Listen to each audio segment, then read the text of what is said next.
Salvatore coming to you from Villa Dama in Santilia Fiumerapido in the Lazio region of Italy. That is exactly an hour and a half from Rome and an hour and a half from Naples. This is culinarily speaking known as ciociaria. The word comes from cioce, which are these shoes over here which the sheep herders wear, which are little sheepskin, and they're laced up to the knee, either with socks or with a piece of white fabric. This is how ciociaria is spelled, and it's a sheep growing region, primarily in the Lazio region. And so tonight we're going to do a special from a special recipe from the town of Amatrice, which is called Bucatini alla Matriciana. Nicola Lanni is our guest cook tonight, and he learned how to make these recipes from his nonna, that's his grandmother, and his mother, and we're going to see his version of this classic recipe. We'll be going through the ingredients with you. All substitutions will be pointed out so that you can find these ingredients in the United States.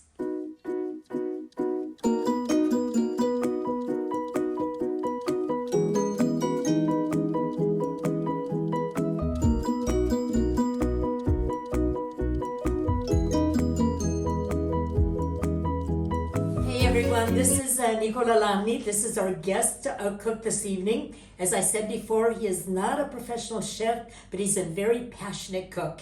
He learned at the side of his nonna and his mother. They taught him this wonderful amatriciana.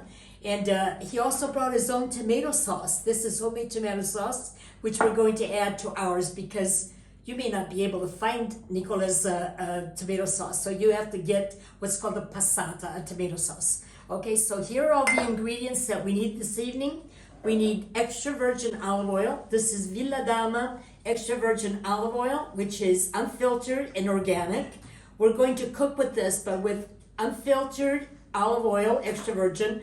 You can't deep fry with it, but you can definitely cook with it, probably no higher than just medium. So we're going to saute the pancetta. We're using that for a reason, because in the US, it's very hard to find guanciale. Guanciale is the jowl of the pig. Pancetta is the stomach of the pig.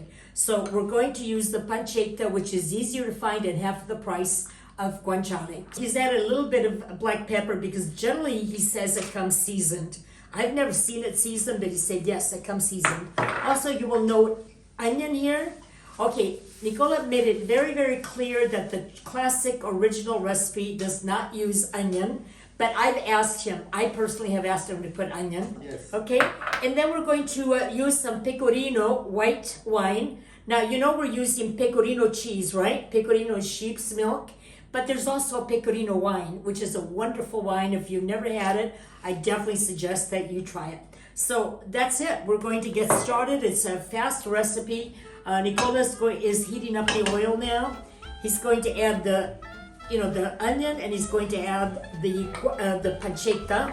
Then we're going to add the tomato sauce. We're going to mix these today because wanted just to show you that he makes his own tomato sauce. And ladies, he is single. And I'm going to continue grating the pecorino. We're using a whole block of pecorino romano because you have to use quite a bit. Okay, he's chopping up the chili pepper. Chili pepper is also something optional. If you don't want chili pepper, you don't have to put that. So he's going to cook the onion first, and he's going to add the pancetta. He did add a little bit of olive oil because pancetta does not have as much fat as the guanciale. So deve essere proprio cotto totalmente? No, bisogna dorarla. Okay, it has to be golden. The onion has to be golden before you put in the pancetta. And then, as I mentioned to you in the introduction, this is bucatini. Bucatini is spaghetti with a hole in it. So that means that the sauce is going to go into the holes. And we're going to just put tons of pecorino. You see how much pecorino I'm grating? We're going to use all of this for it. Now, the rule with pasta is 100 grams per person. But because we're not doing a secondo, we're not doing a main meat meal, we're going to put a little bit more generous portions. And Nicola said that he definitely is going to eat about 150 grams. Quanto metti il vino? Quando metto la pancetta? Okay, he's going to put the wine same time that he puts the pancetta. Dopo che si è dorato un po'. Sì. Okay, now he's going to saute the pancetta a little bit and then he's gonna put the white pecorino wine. Now, we're going to have red wine with this recipe, because why? Because it has tomato sauce and it kind of would overwhelm the white wine. We are using white wine, however, in the recipe. So the onion is becoming golden, not brown. He's putting the whole amount in there, the pancetta. That's going to be golden too. Deve essere croccante. Sì. So he wants it to be Si kind fa of. sciogliere il grasso. So he's going to cook the pancetta until all the fat has rendered, and then he's going to put the pecorino wine. Quando inizia, diciamo, a avere un po' sulla pentola, buttiamo il vino sfumato. Okay. And you don't have to measure all of these ingredients. I mean, I have 2 onions there, 2 small onions, 1 package of the pancetta, and he's putting like what he thinks is a generous amount of pecorino wine. Okay. Okay, so I asked Nicola if he uses olive oil inside the pasta water, and you know, he says some people do it. You don't have to do it because you're supposed to put an abundant amount of water inside there so that the pasta has room to move around and the starch does not make the pasta stick together. So that's very important. E il sale quando lo metti? All'inizio o alla fine? Il sale quando bolle l'acqua. Uh-huh. Mettiamo un po' di sale.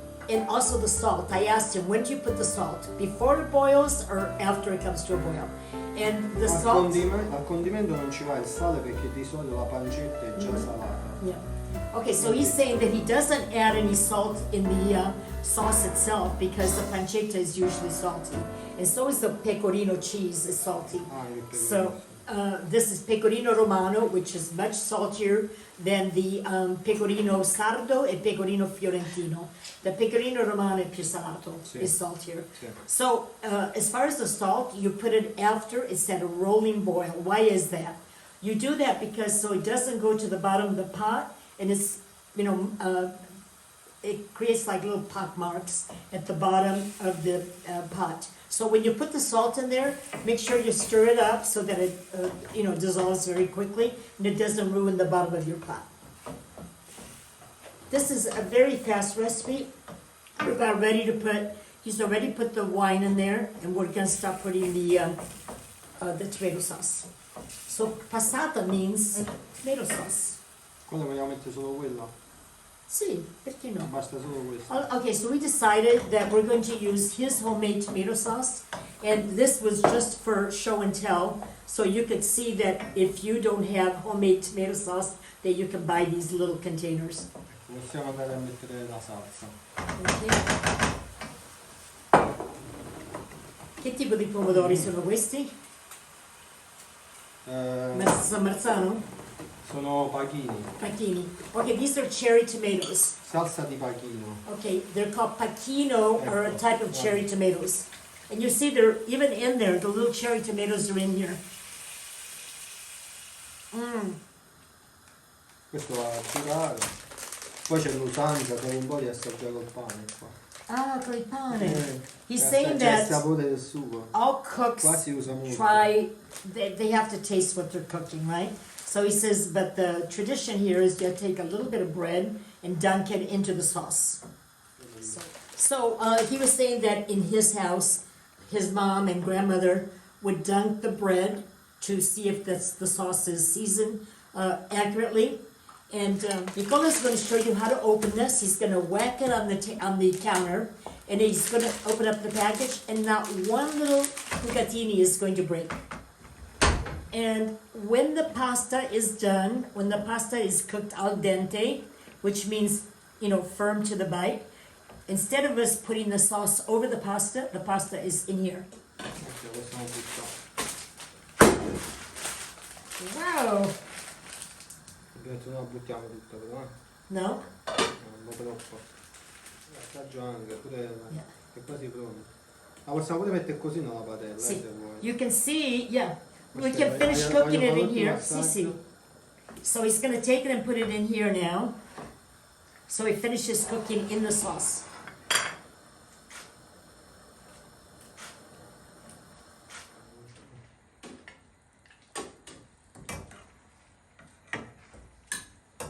Wow, che bello. He said you need a larger ladle. Che questi Oh. See, it makes like a little bird's un po' nest. troppo piccolo. Yeah. He said, ci posso mettere il pecorino? Ci vuole mettere un po' di salsa e poi... Oh, okay. He wants to get a little bit of sauce from the bottom of the pan. Oh, it's beautiful. Look at how beautiful that is. E adesso ci metto il pecorino. Pecorino, sì. Tanto, tanto? Molto abbondante.